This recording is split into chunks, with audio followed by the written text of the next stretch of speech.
इंसाफ करना, इससे पहले कि मैं मिट्टी में रख जाऊं,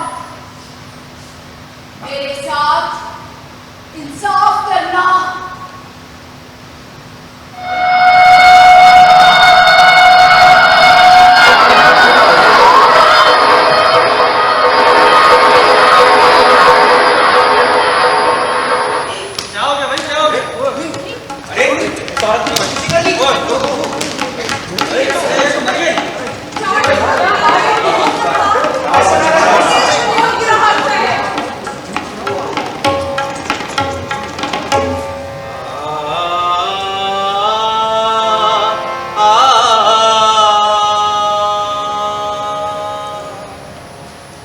जून 1984 दिन के तकरीबन 11 बजे ट्रिग रोड ट्रेन स्टेशन पर एक 30-35 साल औरत ने ट्रेन की पटरी पर आकर अपनी जान दे दी। उसके एक हाथ में खुर्रतुलैन हैदर की किताब शीशे का घर और दूसरे हाथ में अगरबत्ती का पैकेट था। यकीनन ये खुदकुशी ही थी। 4 शादियां, रेल की पटरी पर जिस्म के 4 टुकड़े बिखरे हुए, 4 नाकाम खुदकुशियों की कोशिश और 5वीं कामयाब कोशिश। कराची में खुदकुशी करने वाली ये पुलिसवार औरत कौन थी और इसने कराची में ही खुदकुशी की?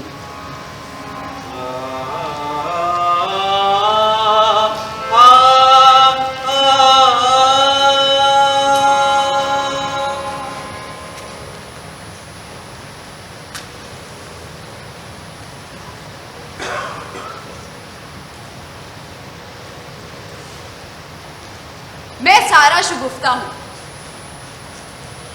लोग मुझे उर्दू की पहली एंग्री यंग पोइटेस कहते थे, लेकिन लोग मेरे बारे में और भी बहुत चहमगोइयां करते थे। अरे भाई, इसके बारे में तो सुन रहा है कि ये सारा शायरी तो अच्छी करती है, लेकिन दुपट्टा लेने की सूझबूझ नहीं इसे। अगर अपनी शायरी और अपने जिस्म में थोड़ी बहुत तमीज पैदा कर ले तो बेहतर होगा। ये बिन जाल के पकड़े जाने वाली मछली है, लेकिन अफसोस मैं इसको बहन कह चुका हूँ। नमाज पढ़ा कर बेटी, ये लक्षण ठीक नहीं है। सारा तो मुझसे इश्क करती है। सारा आसान शिकार है। सारा तो मेरे साथ सो चुकी है। हाँ, वाकई।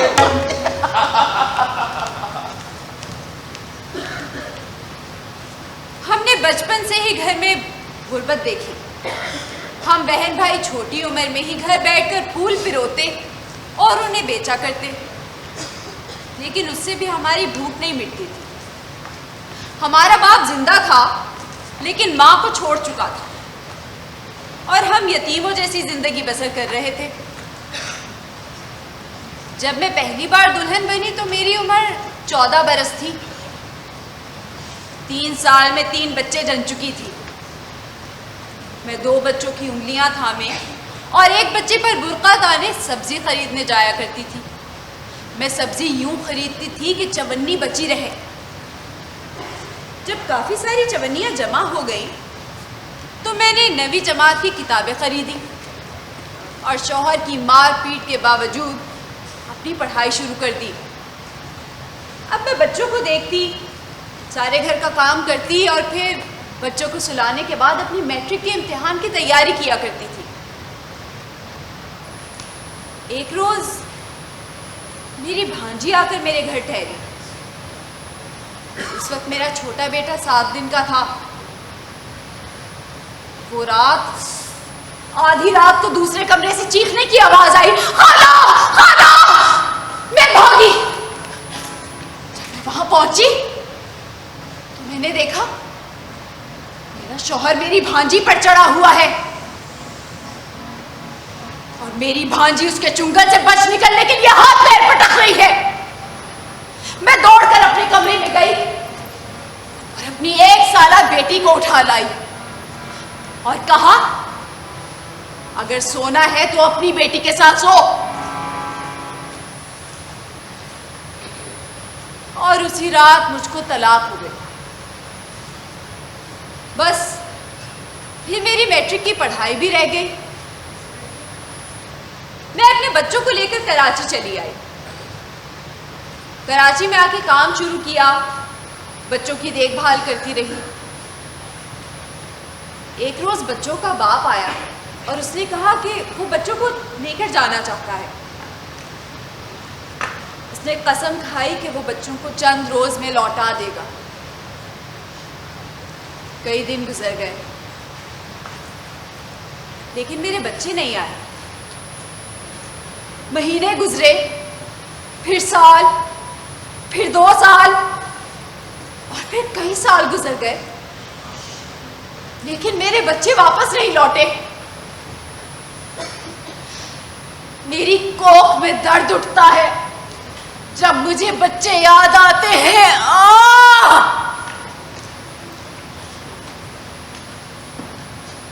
मेरे कबीले की कोख से जब सिर्फ चीख पैदा हुई तो मैंने बच्चे को गोद से फेंक दिया और चीख को गोद में ले लिया।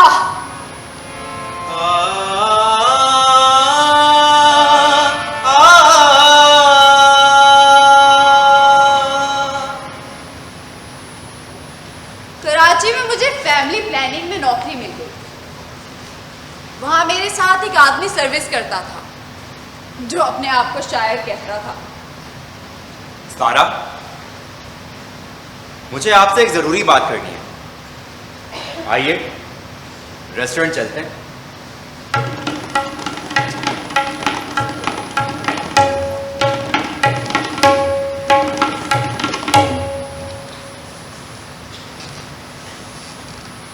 सारा, मुझसे शादी करोगी?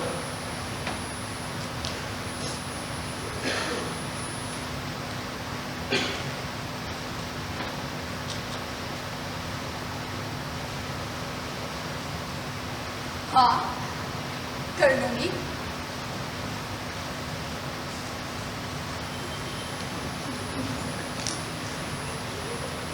मगर काजी को देने के लिए मेरे पास पैसे नहीं। अच्छा, तो काजी की आधी फीस तुम उधार ले लो और आधी मैं ले लेती हूँ। और मेरे घर वाले तो शरीक होंगे नहीं, तो मेरी तरफ के गवाह भी तुम ही लेते आना।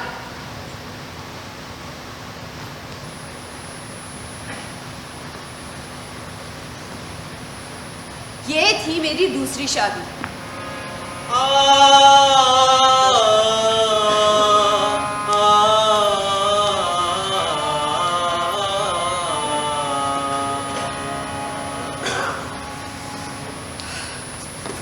नौकरी पर जाने की कोई जरूरत नहीं है। हमारे यहां बीवियां नौकरियां नहीं करती। लीजिए, नौकरी से भी हाथ धोए। घर में रोज तालीम याफ्ता शायर और नक्काद आते हैं।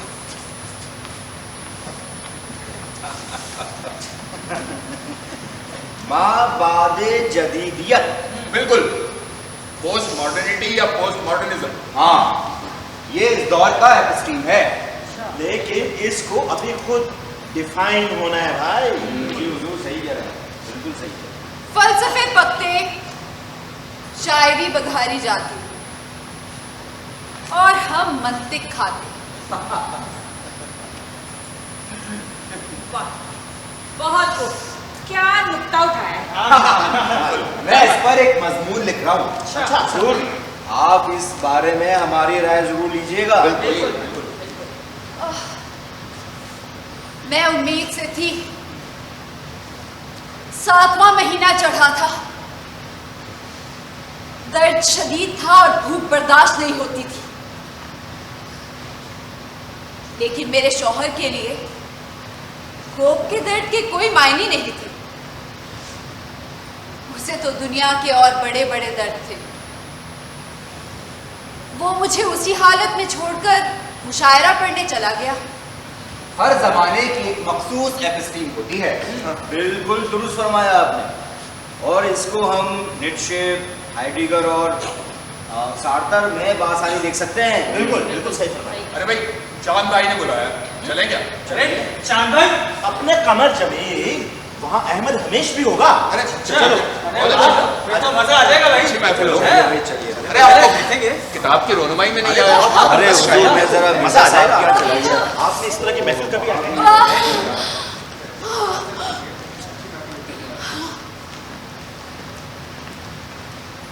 वो इल्म के नशे में चूर आंख झपके बगैर चला गया।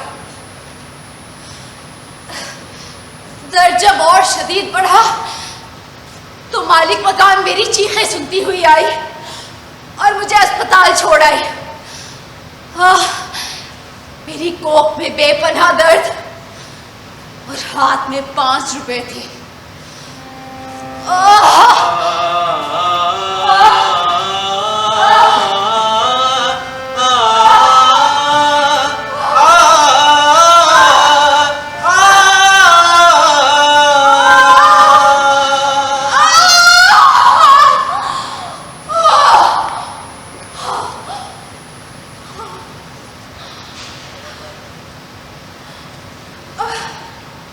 बेटा पैदा हुआ है।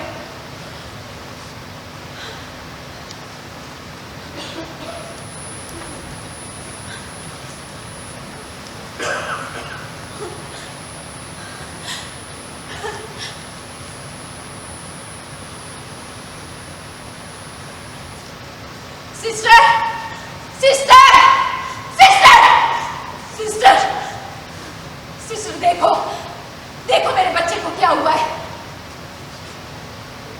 बच्चा तो मर गया है। मर गया? लेकिन उसने आंखें तो खोली थी। हाँ, लेकिन अब मर चुका है।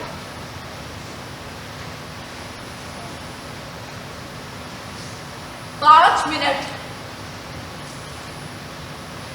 बस 5 मिनट के लिए मेरे बच्चे ने आंखें खोली और कफन कमाने चला गया। मैंने मुर्दा बच्चे से पहली बात की, तेरे बाप ने आज तक ऐसा शेर नहीं कहा जिसे तेरा कफन कहते।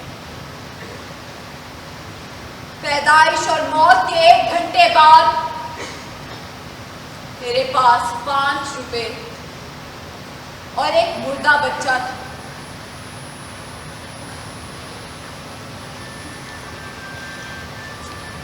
मैं घर जाना चाहती हूँ। घर में किसी को मालूम नहीं है कि मैं कहाँ हूँ। तुम्हारे जिस्म में जहर फैलने का खतरा है और 105 बुखार है। तुम्हें अभी यही आराम करना होगा। नहीं, मैं अस्पताल में नहीं रह सकती। मेरे पास फीस के पैसे नहीं हैं। तुम्हें पैसे लेकर आती हूँ। पैसे दिए बगैर तुम्हें जाने की इजाजत नहीं है। मैं भागूंगी नहीं।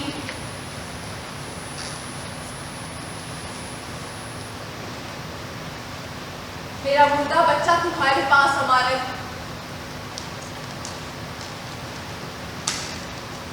लाशा सिक्कों के बस रखा गया। जन्म के सिक्के तो मिल गए, मौत का सिक्का ना मिला। सवाब कमाओ और इस बच्चे की कब्र कहीं भी बना दो। उसकी असल कब्र तो मेरे मन में है। मैं कदम कदम घर पहुंची।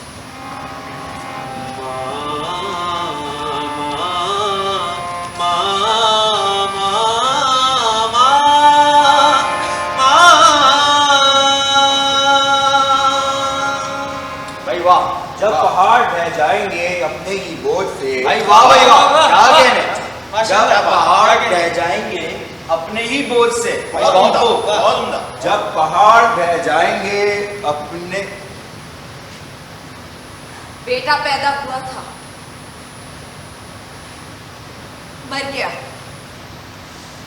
अच्छा, कब, क्या हुआ? बच्चा, बेटा पैदा हुआ था, मर गया। ओ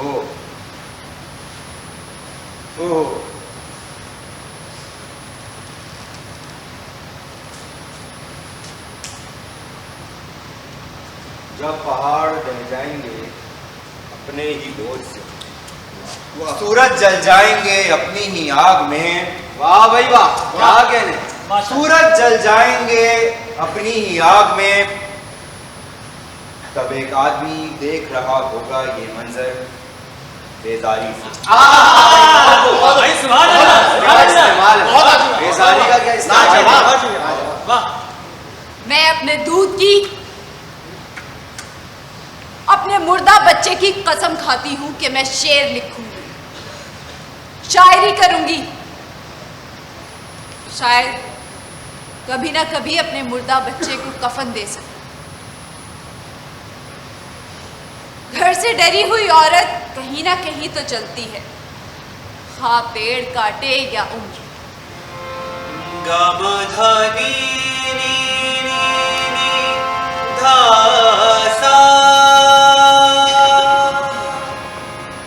मैंने अपने शायर शोहर की तनख्वाह कभी नहीं देखी थी। एक इंडस्ट्रियल होम में नौकरी ढूंढ ली। घर में पहले ही की तरह हर शाम महफिलें लगा करती थी। एक रोज जब मैं नौकरी से घर पहुंची तो शायर साहब के कई दोस्त जमा थे। भाई वाह भाई वाह, क्या कहने। बहुत इरशाद हो, दोबारा इरशाद हो। घर से निकलकर बाहर आया। भाई वाह, हाँ क्या कहने। घर से निकलकर बाहर आया, सूरज से सिगरेट सुलगाया। भाई बहुत अलग, क्या ख्याल है। बड़ी देर से आई हो सारा, हम सब भूखे बैठे। भाई अब तो मेरी बीवी भी शायरी करती है। क्या बड़ा सफर नवाज है घराना आपका।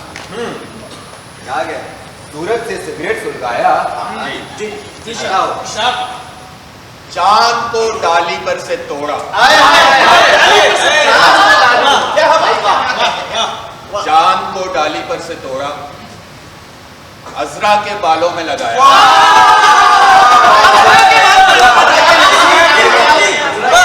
बहुत अलग, क्या गया। मैं सिगरेट जला कर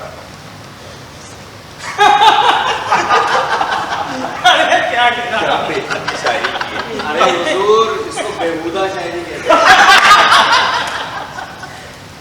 मुझे आपसे जरूरी बात करना है। जी फरमाइए। माचिस लीजिएगा। शुक्रिया।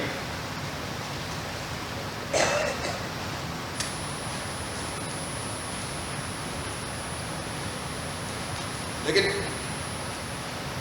पहले आप कसम खाइए कि आप बुरा नहीं मानेंगे। इसमें कसम खाने वाली कौन सी बात है। मैं आपसे इल्तिजा करता हूँ। आप भी अजीब बातें करते हैं। खा लीजिए ना कसम। अच्छा चले, समझे खाली कसम। अब बताइए। मैं आपसे शादी करना चाहता हूँ। मैं शादीशुदा हूँ। आइंदा मुझसे ऐसी बात मत करना।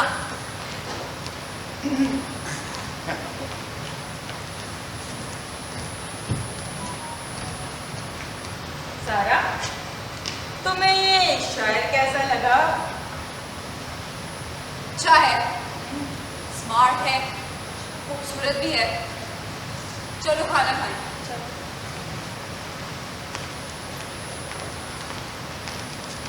मैंने तो ऐसी ही बात को टालने के लिए कह दिया था। फिर हुआ ये कि एक दिन जब मैं दफ्तर से घर पहुंची तो शायर साहब और उनके कुछ दोस्त बैठे थे। क्या तुमने ये कहा था कि वो अच्छा शायर है, खूबसूरत भी है, स्मार्ट भी है? हाँ, कहा था। सारा, मैं तुम्हें तलाक देता हूं। तलाक, तलाक, तलाक।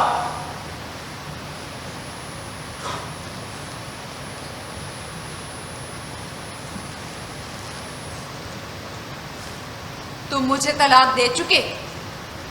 हां, दे चुका। तो सुनो, मैं कसम खाती हूं कि मेरा तुम्हारे दोस्त के साथ कोई नाजायज ताल्लुक नहीं था।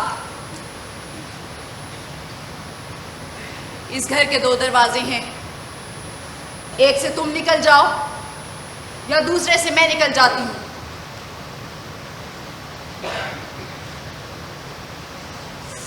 सारा, सारा मुझसे गलती हो गई, मुझे माफ कर दो। नहीं, बस अब खत्म हो चुका, मेरा तुमसे कोई रिश्ता नहीं। सारा, मेरी बात सुनो सारा, मुझसे गलती हो गई है, मुझे माफ कर दो। भूल जाओ उन बातों को सारा। बिल्कुल नहीं, मैं कभी नहीं भूलूंगी। अरे जाने दो सारा, अब छोड़ो इन बातों को। मैं इस घर को छोड़कर जा रही हूं।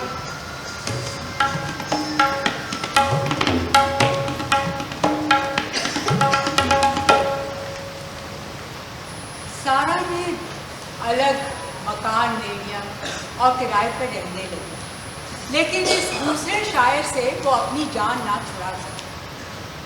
वो उसके पीछे लगा रहा कि वो उसी से शादी करना चाहता है।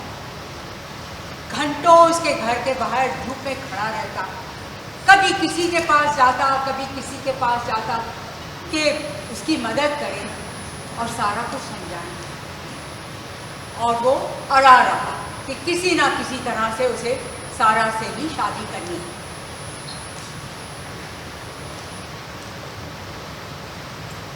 सारा, मेरी वजह से तुम्हारी तलाक हुई है, उससे शादी कर लो। नहीं, मैं अब शादी नहीं करना चाहती। मेरा शादी करने का कोई इरादा नहीं है। उससे शादी कर लो, वरना मैं अपनी जान दे दूंगा। क्यों करना चाहते हो तुम मुझसे शादी? मैं तुम्हें बेइंतहा चाहता हूं। अगर इतनी ही चाहत है तो शादी की क्या जरूरत? मान जाओ सारा, वरना मैं अपनी जान दे दूंगा। क्या तुम शादी के बगैर नहीं मानोगे? नहीं, हरगिज नहीं।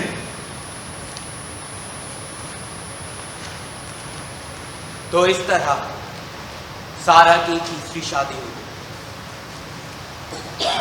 सारा जो सुख और प्यार की तलाश में थी, उसे उस नए घर में सिर्फ दुख ही मिले। उसे किसी से मिलने की इजाजत नहीं थी, यहां तक के पड़ोस में जाने की भी नहीं। घर के सारे काम कराए जाते, गालियां दी जाती, मारपीट भी होती।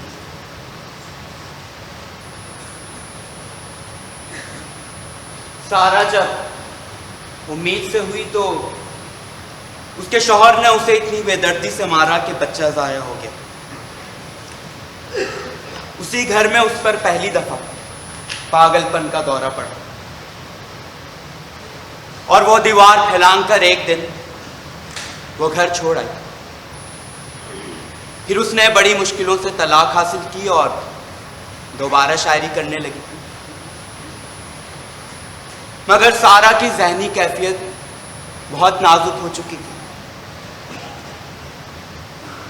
उसकी अम्मा ने उसे कराची मेंटल अस्पताल में इलाज के लिए दाखिल करवा दिया, जहां सारा को इलेक्ट्रिक शॉक ट्रीटमेंट दी जाती। उसने बड़ी मुश्किलों से कागज कलम हासिल किए और लिखने लगी।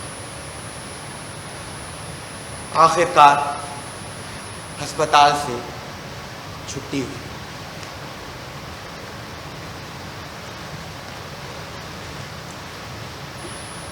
सलाखों का ताला खोला गया और मैं दरवाजे के बाहर।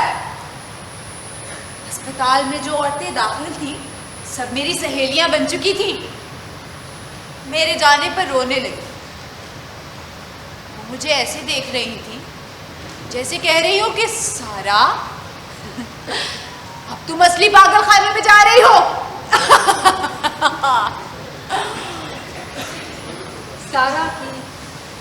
सारा अपनी माँ के पास चली गई और उसकी माँ ने अपने सर का बोझ हल्का करने के लिए सारा की एक शादी और करवा दी एक जाहिर अनपढ़ लड़के से।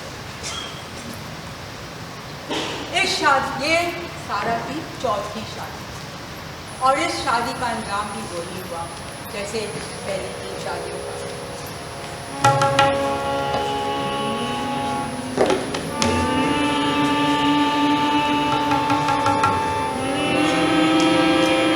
सारा शायरी तो अच्छी करती है लेकिन दुपट्टा लेने की सूझबूझ नहीं है इसे। इसमें कोई तमीज नहीं है। सारा अच्छी औरत नहीं। ये बिन चाल के पकड़े जाने वाले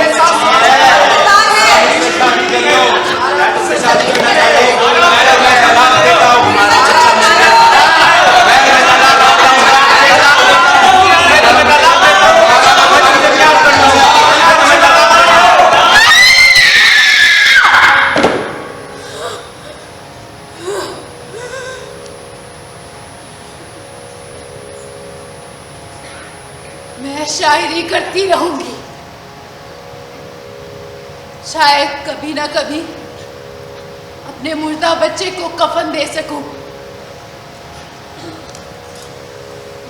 सारा लिखती रही, शायरी करती रही। सारा के लिखने की वजह से उसके घर वाले उसे नफरत करने लगे। जब देखो नाच गाना शोर शराबा करती रहती है ये।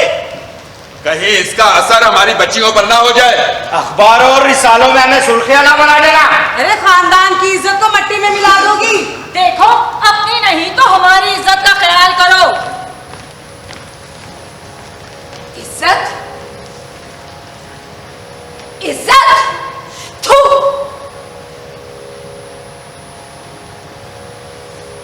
इज्जत की बहुत सी किस्में हैं। घूंघट, थप्पड़, गंदुम। इज्जत के ताबूत में कैद की बीखें ठोकी गई हैं। घर से फुटपाथ तक हमारा नहीं, इज्जत के नेज़े से हमें दागा जाता है।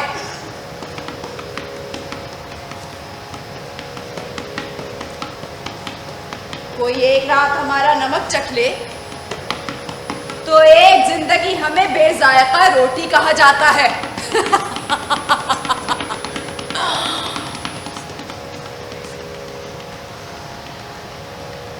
मैं कैद में बच्चे जनती हूँ। जायज औलाद के लिए जमीन खलंडरी होनी चाहिए। तुम डर में बच्चे जनती हो, इसीलिए आज तुम्हारी कोई नस्ल नहीं। तुम जिस्म के एक बंद से पुकारी जाती हो। तुम किस कुंबे की माँ हो? रेत की, कैद की, बटे हुए जिस्म की, या ईंटों में चुनी हुई बेटियों की? बाजारों में तुम्हारी बेटियां अपने लहू से भूख गूंथती हैं और अपना गोश्त खाती हैं।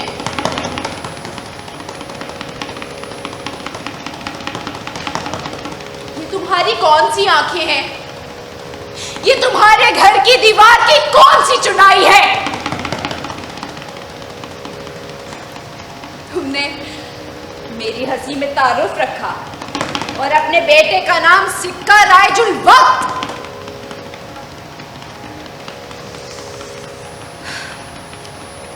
मैदान मेरा हौसला है, अंगारा मेरी ख्वाहिश, हम सर पे कफन बांध कर पैदा हुए हैं, कोई अंगूठी पहनकर नहीं। कोई अंगूठी पहनकर नहीं जिसको तुम चोरी कर लोगे।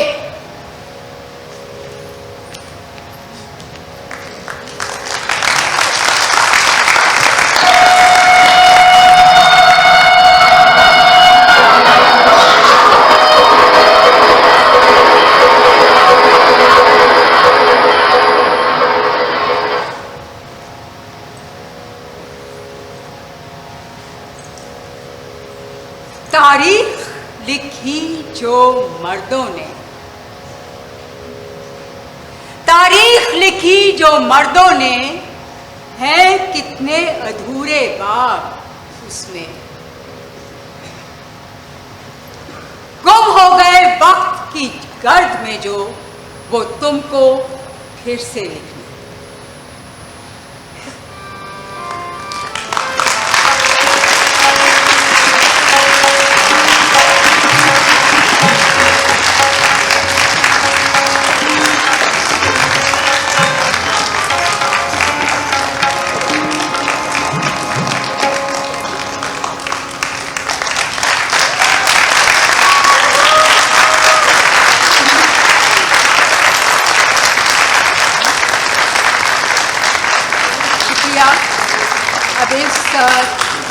Thank you.